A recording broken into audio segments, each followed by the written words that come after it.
કોંગ્રેસને કેવડાયું છે કે બીજેપીના સામે લડવાનું છે.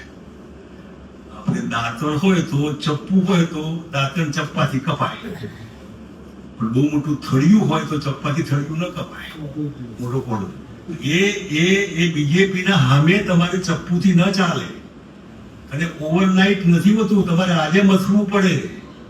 છેલ્લી ઘડીએ તું ઉભો રહે ના નક્કી કરો આજે જયારે લડવું આ મેદાનમાં ઓછી હરીફાઈ હશે, કારણ કે મહેનત કરવાની છે.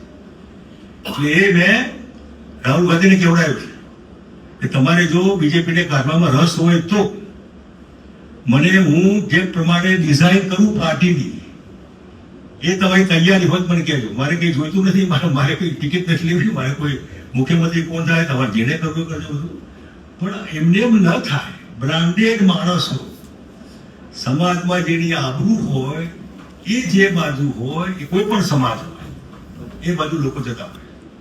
આપણે ખાલી વિધિ કરવા જ નથી હોતી, સમાજમાં રેપ્યુટેશન જેનું હોય.